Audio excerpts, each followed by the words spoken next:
A survivalist father took his 2-year-old son on a routine day hike through the Smoky Mountains and simply never came back, vanishing into thin air despite his decades of wilderness expertise. For 10 years, the mountains kept their silence while a mother waited for answers that never came until 2 geology students from the University of South Carolina rappelled into a remote crevice and found something carrying the one clue that would change everything.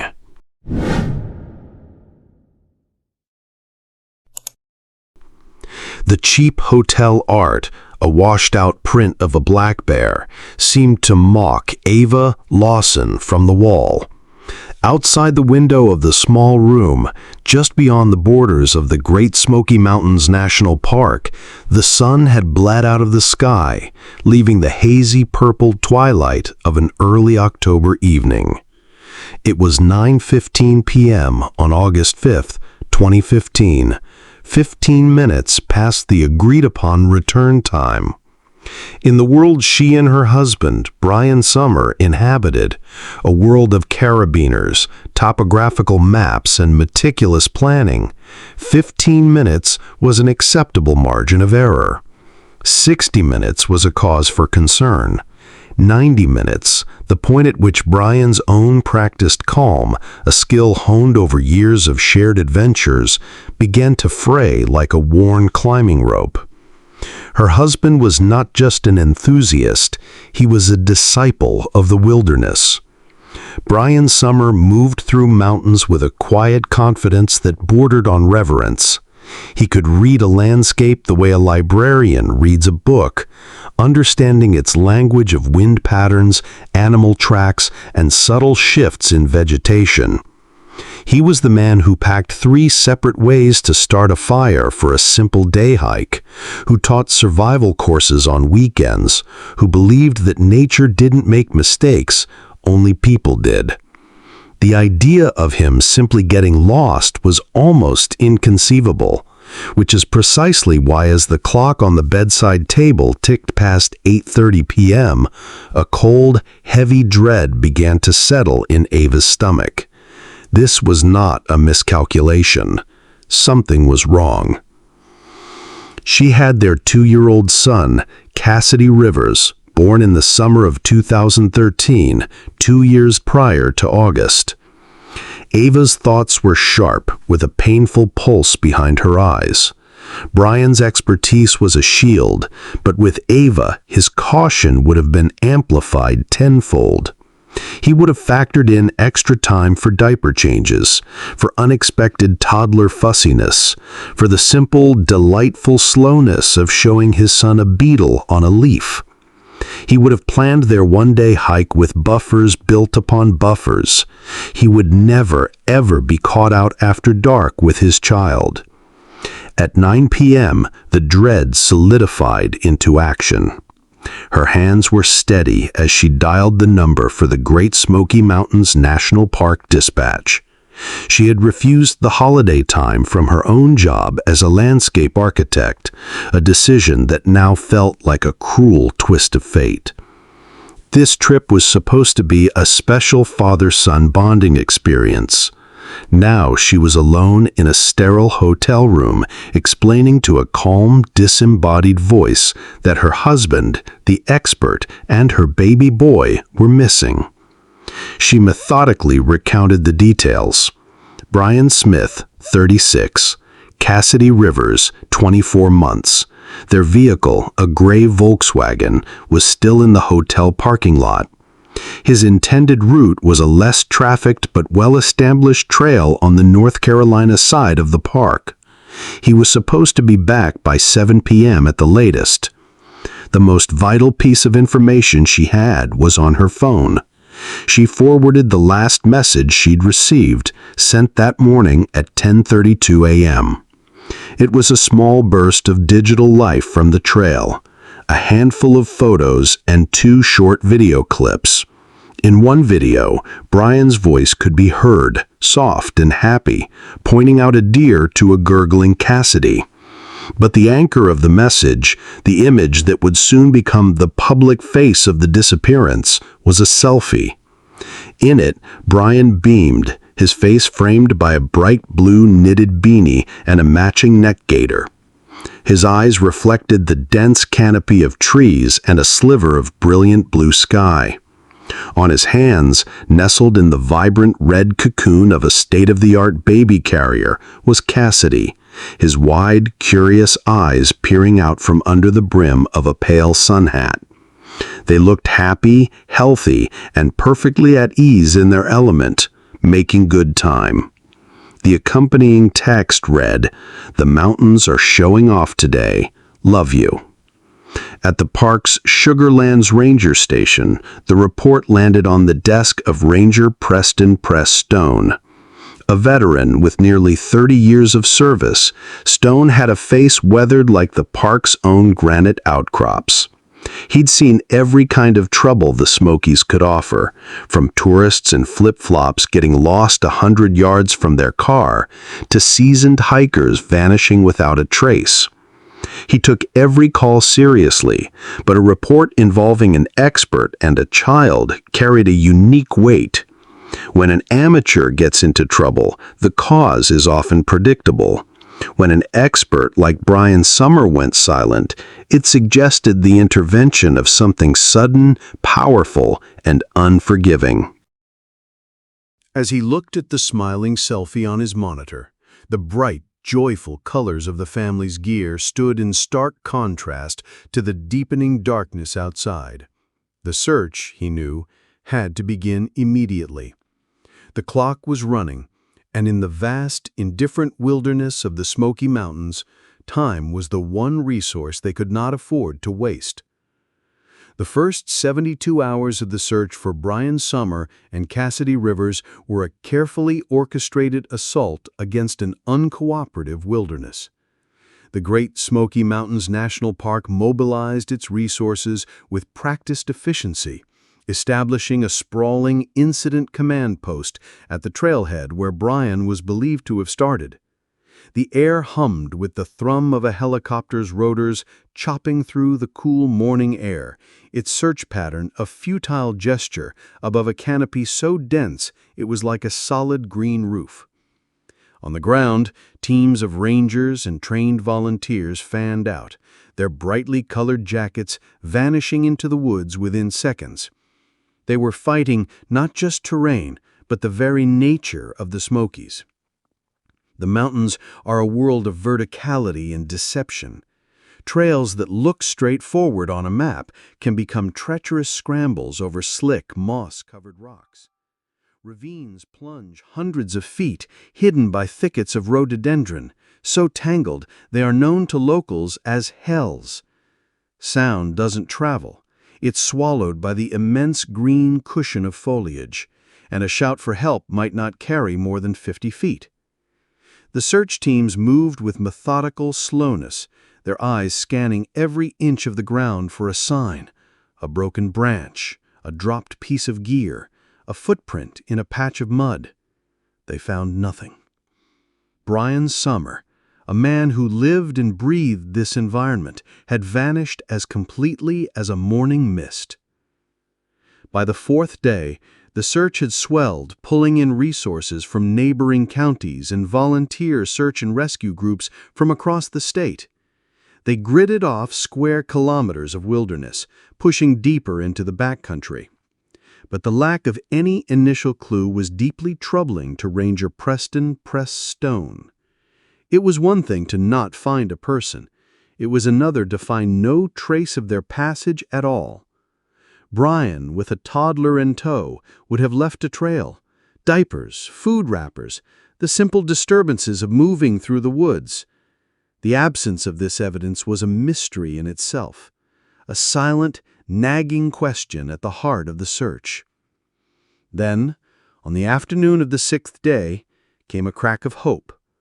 A volunteer, a retired engineer named Marcus, was working a steep, muddy embankment about 300 yards off Brian's supposed trail. His foot slipped, and as he grabbed a root to steady himself, His fingers brushed against something cold and metallic in the dirt. He carefully dug it out. It was a brass compass, heavy and ornate, its glass face cracked and its needle frozen in place. It was clearly old, a relic from another time, but it was a tangible object in a search that had so far yielded only emptiness. This discovery sent a ripple of excitement through the command post. The compass was brought to Ranger Press Stone, who examined it under a bright lamp. It was a beautiful, non-functional piece of history, and it sparked a compelling and what seemed at the time a perfectly logical theory. Brian was an expert, a survivalist. What if his modern GPS, his phone, had failed? It was plausible. In the deep hollows of the Smokies, satellite and cell signals were notoriously unreliable. An expert like Brian would undoubtedly have a backup. What if that backup was this antique compass, perhaps a family heirloom he carried for good luck? And what if, in his moment of need, he discovered it was broken? This theory was seductive because it explained the inexplicable, how a master woodsman could get so hopelessly lost. It wasn't a failure of skill, but a failure of equipment, a specific, understandable point of disaster. The narrative felt right. It painted a picture of Brian realizing his predicament, making a desperate decision to trust a faulty instrument that led him deeper into the wilderness, away from his intended path, and into oblivion. This single object reshaped the entire search effort. The grids were redrawn, the focus shifting away from Brian's planned route and into the vast, unforgiving backcountry in the direction the compass's frozen needle pointed. For weeks, teams scoured this new territory, battling the same brutal terrain, but now fueled by a specific, if flawed, hypothesis. But the new search area yielded the same result as the old one: nothing. Eventually, a historical society expert examined the compass and concluded it was likely from the early 20th century, a lost artifact with no connection to the present. The discovery that had provided so much hope was just another ghost in the mountains, a false lead that had consumed precious time and resources. As weeks bled into months, the official search for Brian Summer and Cassidy Rivers was inevitably scaled down. The command post was dismantled, the volunteers went home, and the national news crews packed up their cameras. And in the vacuum of information, a new, cruel narrative began to take hold. It started in online forums and local gossip, a whisper that grew into a plausible, if painful, theory. Brian Summer was too skilled to get lost, the reasoning went. He knew the woods too well. Therefore, he hadn't gotten lost at all. He had disappeared on purpose. The idea of an expert survivalist staging a vanishing to escape his life and live off-grid was a story as old as the mountains themselves. It cast Brian not as a victim, but as a perpetrator of a cruel deception. This narrative shift was a second, more personal blow to Ava Lawson. She now found herself not only grieving her missing husband and child, but also defending Brian's character against a tide of public suspicion. She knew the man she married. He was a devoted father, a loving husband. The idea that he would willingly abandon his family was a fiction she refused to entertain for a second. While the world moved on, Ava's search never ended. She used her savings to hire private investigators who re-interviewed witnesses and re-examined the scant evidence. On weekends, she would drive to the park herself. With a map spread across the hood of her car, she would methodically choose a section of trail, often one the official search had already cleared, and walk it with a slow, deliberate pace. She wasn't looking for her husband anymore. She was looking for a sign. Any small thing he might have left behind, a piece of torn fabric from his shirt, a wrapper from Cassidy's favorite snack. She moved through the same woods that had swallowed her family.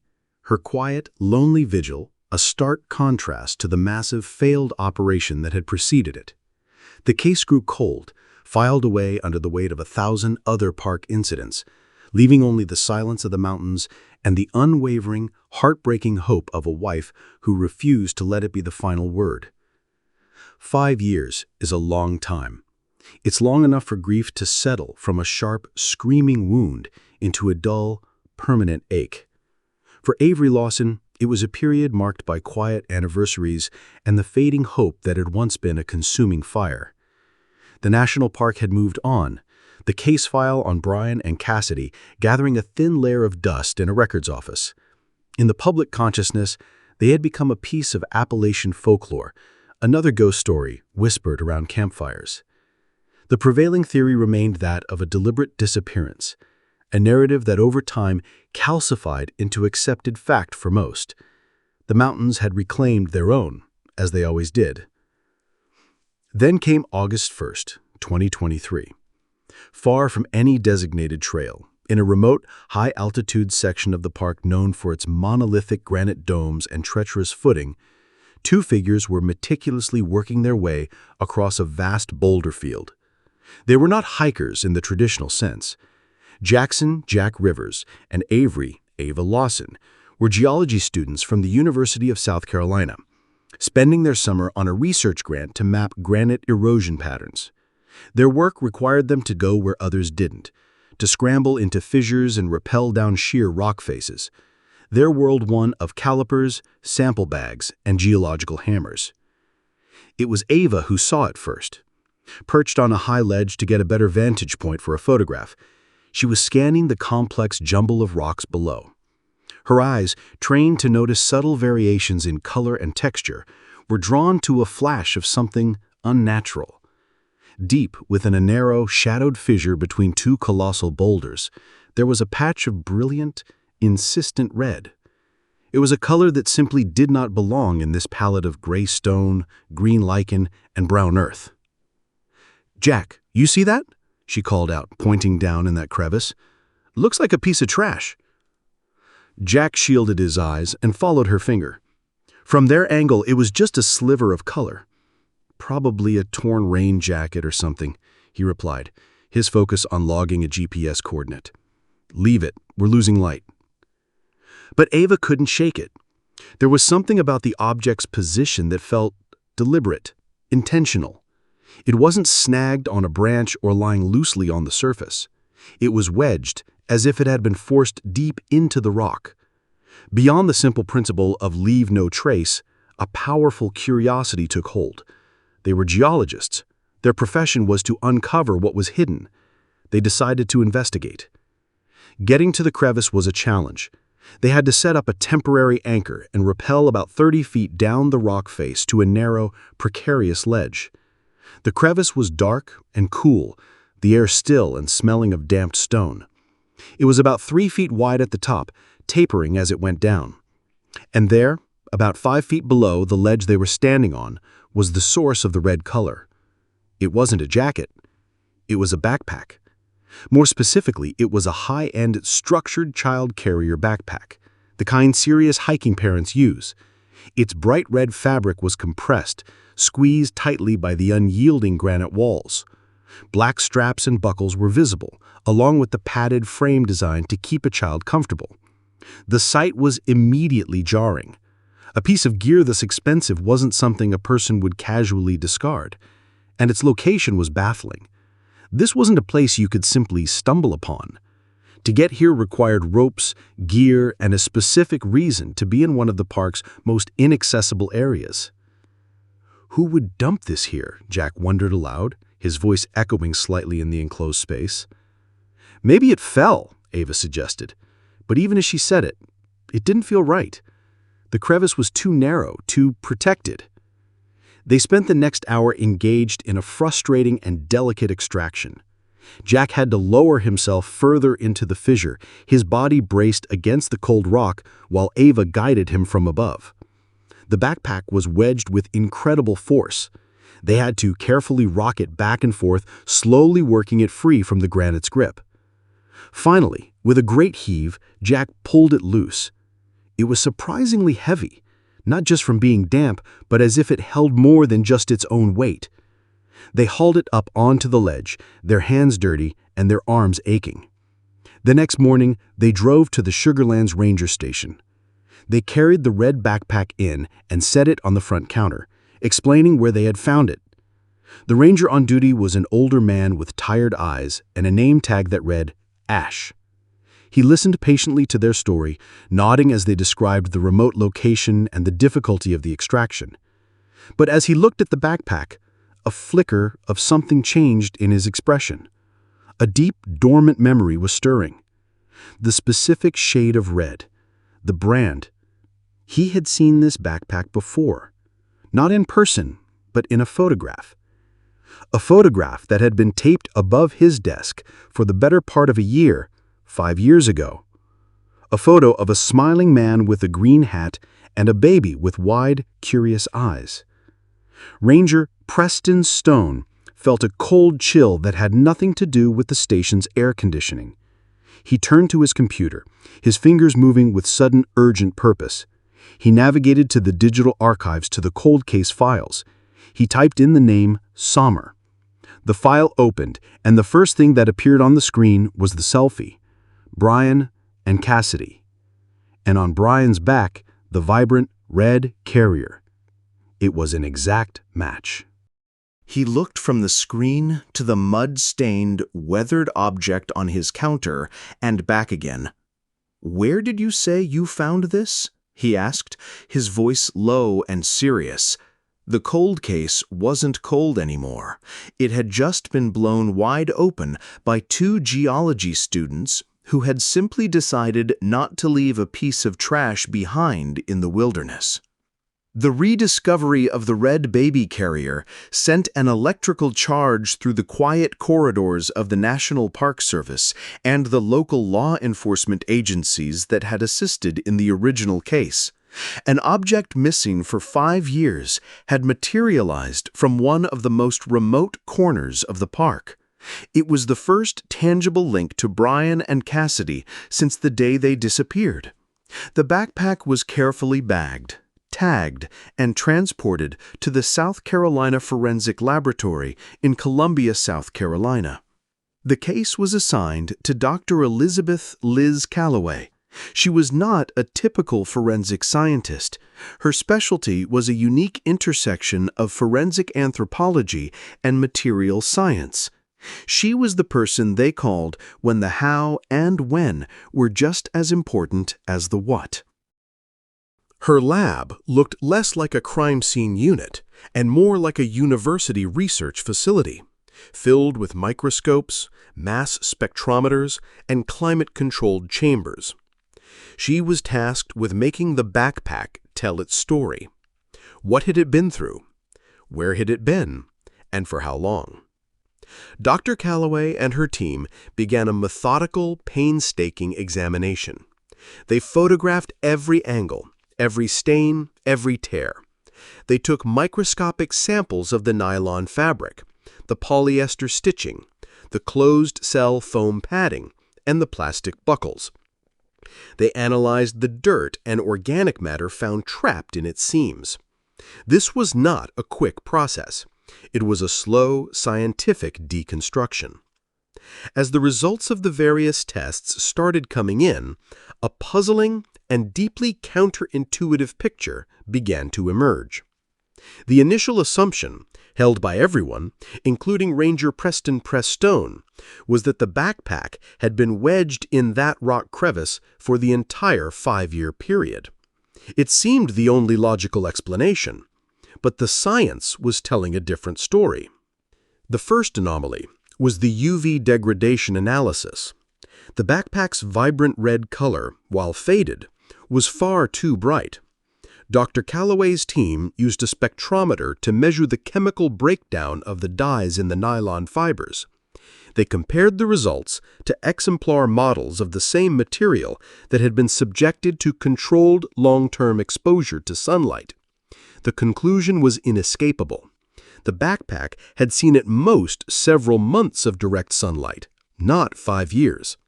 Had it been in that exposed high-altitude crevice for half a decade, the sun's relentless ultraviolet radiation would have bleached the red to a pale, washed-out pink or orange. Then came the analysis of the fabric's tensile strength. The nylon straps and stitching, while showing some wear, were still remarkably strong. Long-term exposure to the elements, the cycle of freezing and thawing, the constant moisture, the wind, would have made the synthetic fibers brittle. Yet the samples from the backpack retained a surprising amount of their original integrity. They had not been subjected to 5 years of harsh Appalachian weather. The most compelling piece of evidence came from the foam padding inside the shoulder straps and hip belt.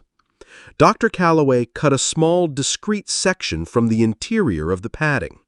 It was almost perfectly preserved. There was no sign of the microbial decay, mold, or waterlogging that would be inevitable had it been sitting in a damp crevice, repeatedly soaked by rain and snowmelt. The internal structure of the foam was dry and stable. Dr. Calloway compiled her findings into a report that sent shockwaves through the renewed investigation.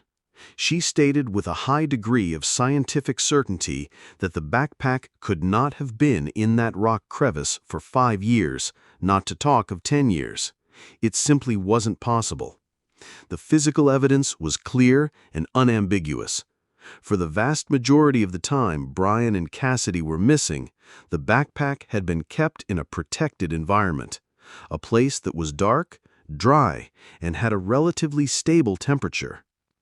This revelation completely upended the investigation.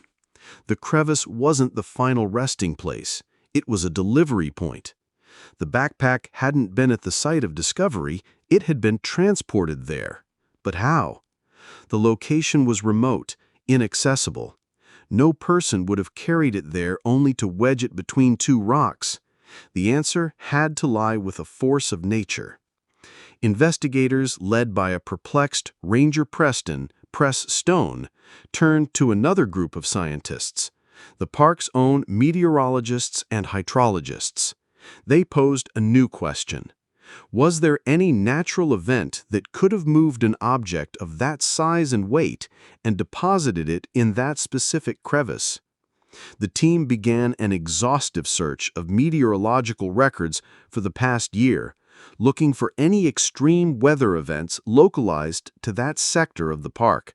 They found it. 4 months prior to the backpack's discovery, in late March 2023, a massive, slow-moving thunderstorm had stalled over the high peaks. The storm had unleashed a deluge, a once-in-a-generation rain event that dropped nearly 8 inches of rain in just 3 hours. The park's records were filled with reports of the aftermath, trails washed out, footbridges destroyed, and evidence of powerful flash floods in areas that were normally dry. The flood theory began to crystallize. It was the only explanation that fit all the facts. The backpack had been safely stored in a protected location for years. Then the storm came. Flash floodwaters. A raging, powerful torrent must have ripped through its hiding place, tearing it from its sanctuary.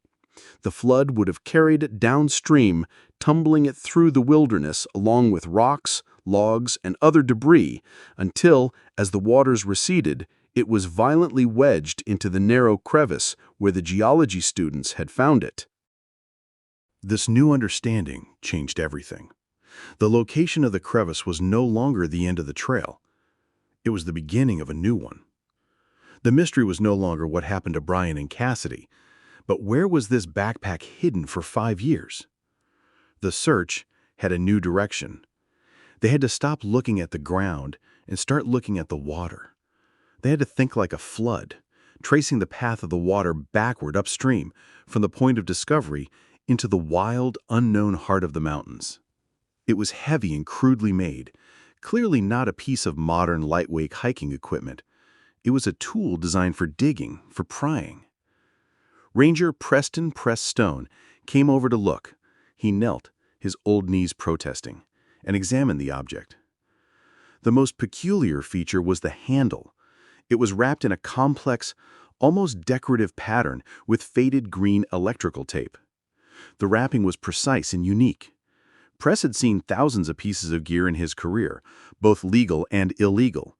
But this was different. He stared at the tool, a cold, dawning recognition creeping into his mind. He had seen this exact style of wrapping before. Years ago, on gear he had confiscated from a local couple he'd repeatedly run into for park infractions. Minor things like camping without a permit. But they always carried tools like this. They were suspected of being ginseng poachers.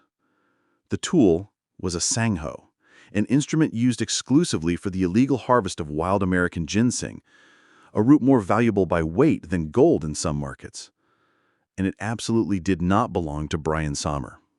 The discovery of the sangho shattered the tragic accident narrative. Brian had not been alone. Someone else had been here, in this shelter. The investigation, which had just found a resolution, was instantly reborn with a host of new terrifying questions. This was no longer just a search and rescue mission that had ended in tragedy. It had become a potential crime scene. The discovery of the sangho was like a key turning in a lock that no one knew existed. It fundamentally and irrevocably altered the narrative of Brian Sommer's death. He was no longer a solitary victim of the mountain's indifference. He had company in his final moments. The focus of the investigation pivoted with whiplash-inducing speed from a tragedy to a potential homicide, or, at the very least, a criminal case involving failure to render aid. The rock shelter was sealed, and a full forensic team was brought in by helicopter to process every square inch of the site. The central piece of evidence was the hoe. In the sterile environment of the South Carolina Forensic Laboratory in Columbia, it was analyzed for prints and DNA. But years in the damp soil had yielded nothing conclusive. Its true value lay in its unique construction, specifically the handle. Press's memory of the distinctive green electrical tape wrapping became the single most important lead in the reborn case. He spent hours in the park's dusty evidence archives, pulling old files on known poachers and individuals cited for illegal activities in the park around the 2018 timeframe. Ginseng poaching is a secretive and often generational trade in Appalachia. It's a cash business built on local knowledge and a deep distrust of authority. Poachers are notoriously difficult to catch. They know the woods as well as the rangers, move like ghosts, and leave little trace. But they often have signature habits, a certain way of tying a knot, a preference for a particular brand of smokeless tobacco, or in this case, a unique way of wrapping a tool handle. After 2 days of poring over aging paperwork and faded Polaroids of confiscated equipment, Press found it. A file from 2012, a minor citation for an illegal campfire. The subjects were a local couple, Thaddeus Blackwell and Miriam Rivers. Stapled to the report was a photo of the gear that had with them, a small sack, a water bottle, and a digging tool with a handle wrapped in the exact same pattern of green electrical tape. It was an undeniable match. The Blackwells were known to Press, though not for anything major. They were part of the region's fabric of fiercely independent, often impoverished families who lived on the park's periphery and sometimes saw its resources as their own. They had been suspected of poaching for years, but were too clever to ever be caught with a significant amount of ginseng. The investigation now had names. A search of public records revealed that Thad and Miri Blackwell had abruptly sold their small rented property and moved out of state in the spring of 2016, approximately 6 months after Brian and Cassidy disappeared. The timing was deeply suspicious. It felt less like a simple relocation and more like a flight. Investigators from the South Carolina Bureau of Investigations took over, using digital breadcrumbs to track the couple's path. They had moved first to West Virginia, then to a rural corner of Kentucky. Their trail was not deliberately hidden, but it was faint. The trail of people living on the margins, paying for things in cash and avoiding official documentation. After several weeks of painstaking work, they were located. The Blackwells were living in a small, run-down house at the end of a long dirt road in a remote county in eastern Kentucky. And they were not alone. Neighbors reported that the couple had a daughter, a quiet, shy girl about 6 years old. They were known to be intensely, almost obsessively protective of her. The existence of the child sent a wave of tense, almost unbearable speculation through the investigative team. The age was right. Could it be? Was it possible that Cassidy Rivers was not dead, but had been living with this couple for 10 years? The situation was now extraordinarily delicate. If the child was Cassidy, a heavy-handed, aggressive approach could be catastrophic for him. He would have no memory of Brian or Ava Lawson. The Blackwells were, for all intents and purposes, the only parents she had ever known. A sudden violent separation could inflict a new and profound trauma. A plan was carefully formulated. It would be a soft approach. A small team of investigators, including Ranger Preston Pressstone, whose familiar, weathered face might be less intimidating than that of a city detective, would make the trip to Kentucky. They wouldn't go in with sirens and a warrant, they would go in with a question. They would knock on the door, present the facts as they knew them, and see how the Blackwells reacted. The centerpiece of their strategy was not a weapon or a warrant, but a single object sealed in an evidence bag, the hand-forged songho with its distinctive green-taped handle. They were banking on the hope that the sight of this ghost from their past would be enough to break 10 years of silence. The drive to eastern Kentucky was a quiet, tense affair. The landscape shifted from the sharp peaks of the Smokies to the rolling, worn-down hills of coal country. The house was exactly as the records described, a small, white clapboard structure at the end of a rutted dirt lane surrounded by untamed woods. A few rusted toys were scattered in the overgrown yard. As the investigators' unmarked car pulled up, a thin curtain twitched in a front window. Ranger Pressstone, flanked by 2 South Carolina Bureau of Investigations agents in plain clothes, walked up the creaking wooden steps and knocked on the door. After a long moment, the door opened a few inches, held by a chain. A man's face appeared in the gap. It was Thaddeus "Tad" Blackwell. He was thinner than Press remembered, his face etched with a permanent look of weary suspicion. "We're not buying anything," Thad said, his voice flat. "We're not selling," one of the agents replied calmly. "We're here to talk about an incident in the Great Smoky Mountains National Park from October of 2015. The flicker of fear in Thad Blackwell's eyes was unmistakable. "Don't know what you're talking about. We ain't been there in years." He tried to close the door, but the agent put a hand flat against it, not forcing it, but holding it in place. From inside the house, a woman's voice called out, sharp with anxiety. "Thad, who is it?" Isella Miri Blackwell appeared behind her husband. She looked older than her years, her face pale and drawn. It was then that the second agent slowly and deliberately raised the clear evidence bag he was holding. Inside, resting on a sterile white background, was the sangho. The faded green electrical tape seemed to glow with unspoken history. The effect on Miri was instantaneous and devastating. The color drained from her face. Her hand flew to her mouth, and a choked sob escaped her lips. The carefully constructed wall of denial she and her husband had lived behind for 5 years crumbled to dust in that single moment. Thad Blackwell's own defiant posture collapsed as he saw his wife's reaction. He unlatched the chain and stumbled back into the living room. Ranger Preston Stone and the agent stepped inside. The house was sparsely furnished but clean. A little boy with dark hair and wide, solemn eyes peeked out from behind a doorway before being gently shooed back by Miri. It was Miri who spoke first, her voice a torrent of words held back for half a decade. Through racking sobs, she confessed the whole story. They had been in the basin that day digging for ginseng, a good haul that they hoped would get them through the winter. They were packing up to leave when they heard a cry. Not an animal, but a human. They followed the sound and found Brian Sommer at the base of the cliff, his leg bent at an impossible angle, his face ashen with shock and pain. And next to him, wrapped in his jacket, was the baby Cassidy Rivers, crying from cold and fear, but miraculously unharmed.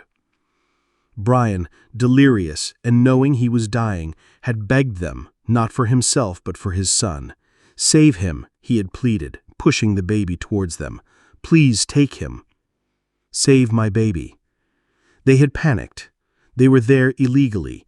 They were terrified of being implicated in his death, of being sent to prison. In a moment of desperate, flawed reasoning, they made a choice. They took the child. They took the red baby carrier which held diapers and formula. They left Brian with their water bottle and fled, scrambling out of the basin in blind terror. In their haste, Thad had dropped his Songko in the shelter. They didn't realize it was gone until they were miles away.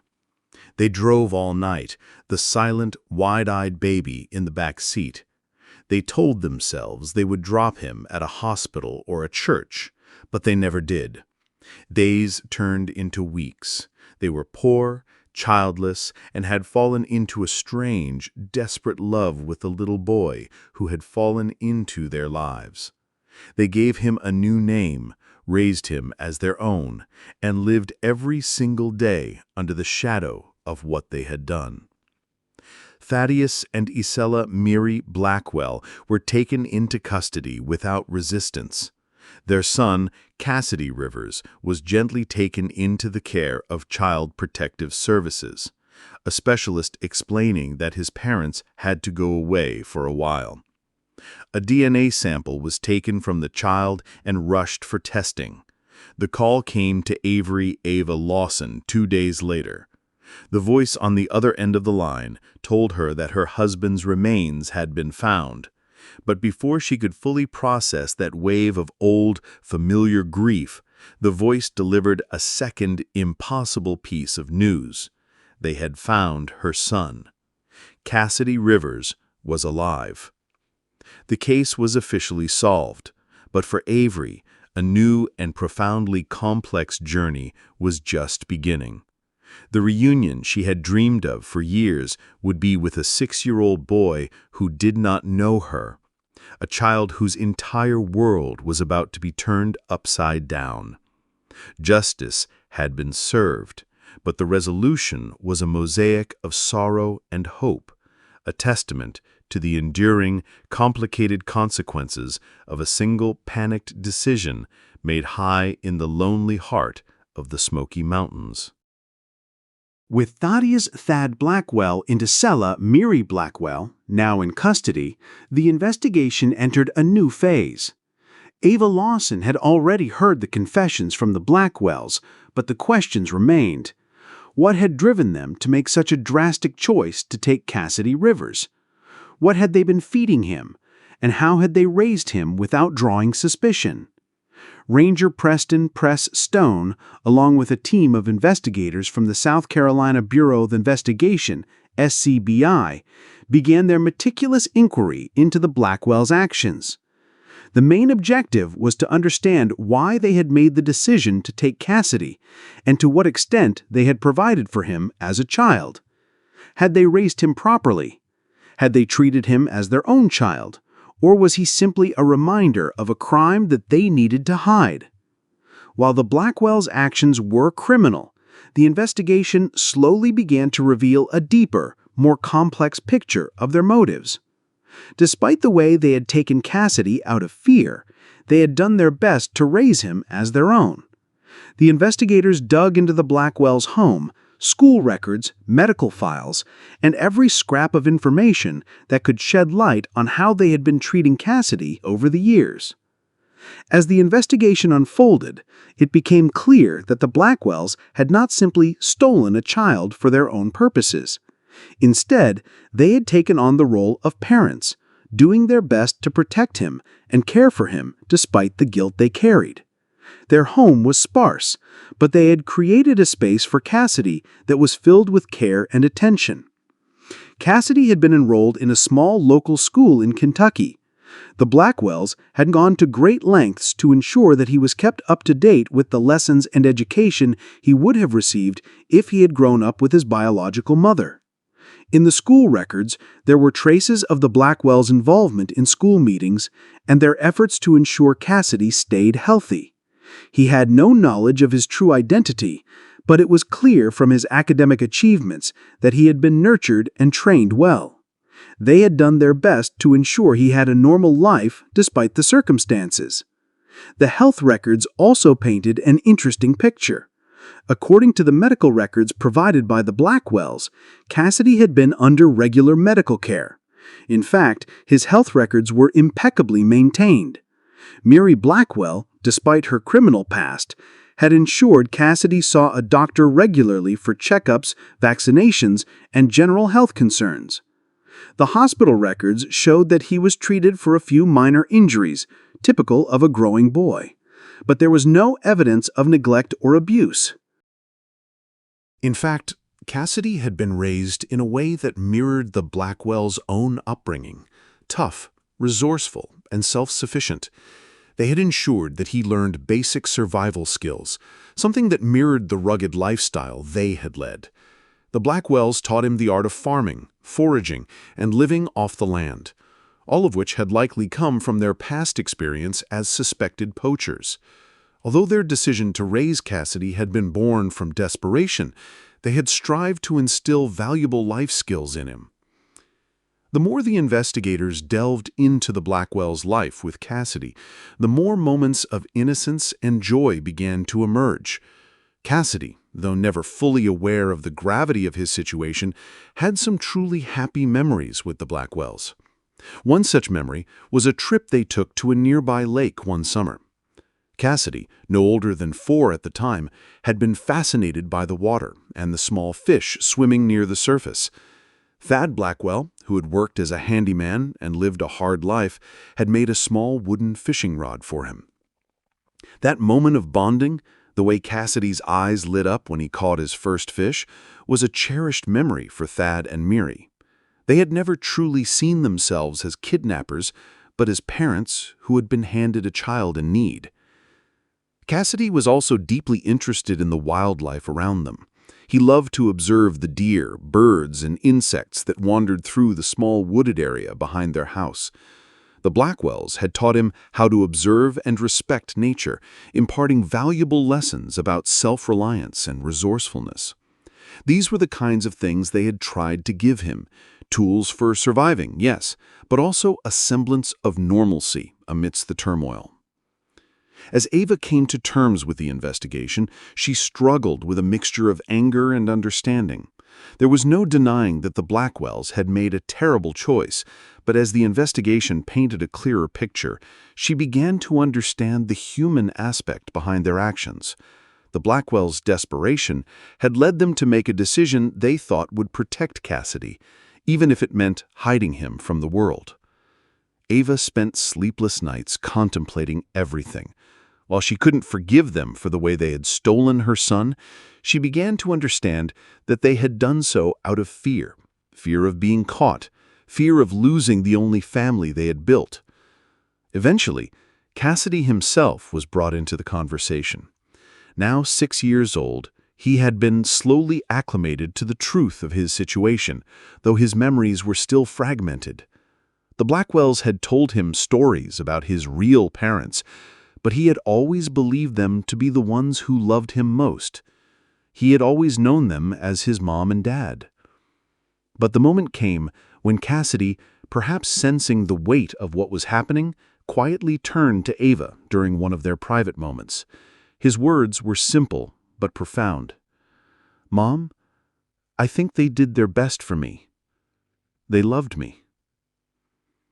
Ava felt a wave of emotion wash over her. This was the first time she truly saw Cassidy starting to piece together his past.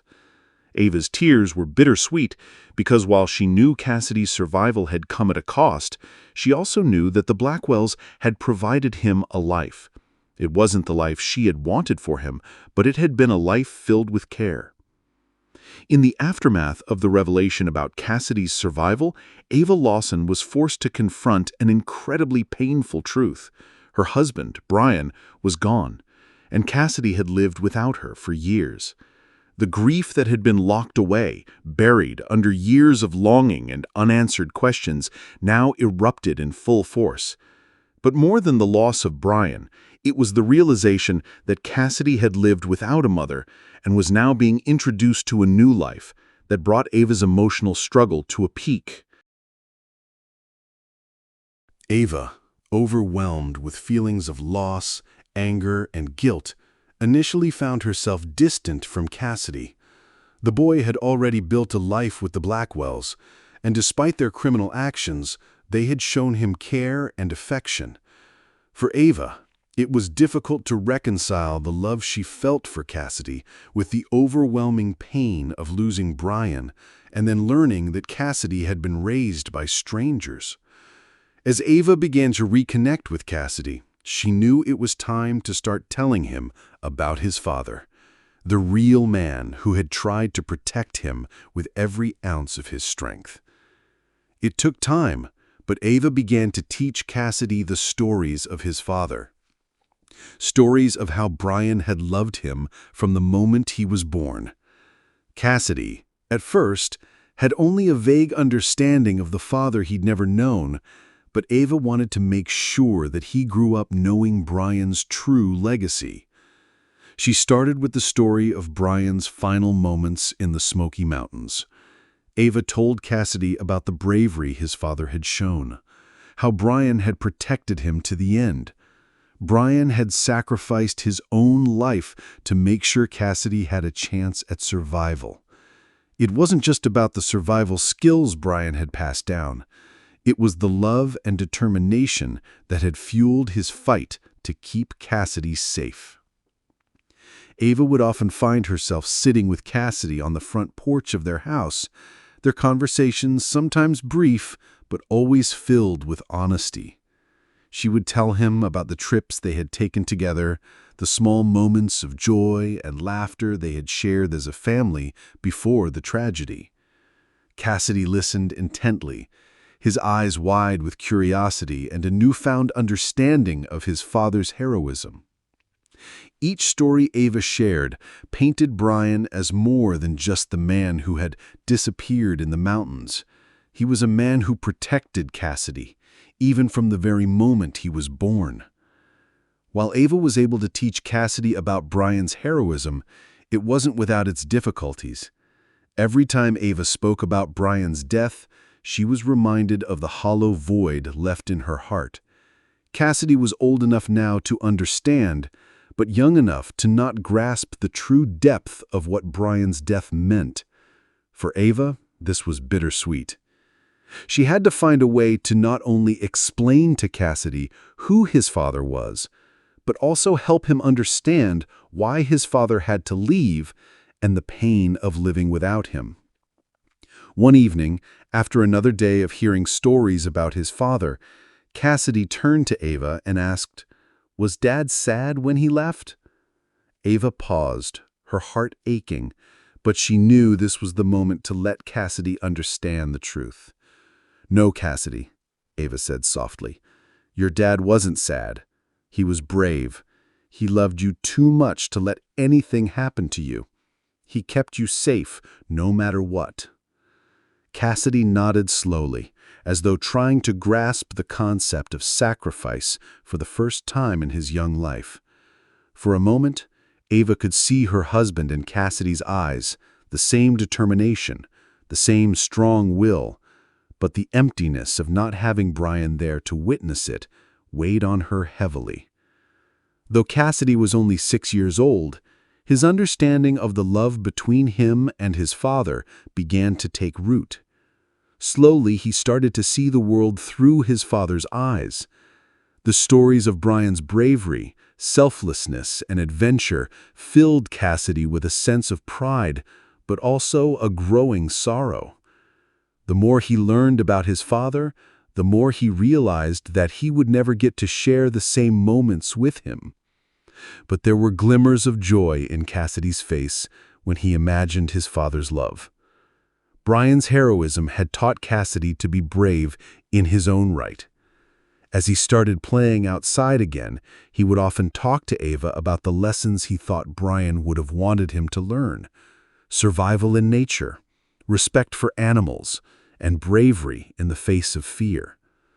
Ava's heart swelled with pride, but also broke for the son who had missed out on a father's love, a love she had taken for granted. As days passed and the investigation into the Blackwells continued, Ava found herself feeling less angry and more at peace. Though she couldn't forgive the Blackwells for taking her son away from her for so long, she began to see that Cassidy's time with them had not been completely without value. They had taken care of him, fed him, and raised him, even if it was all born out of fear. Thank you guys for watching.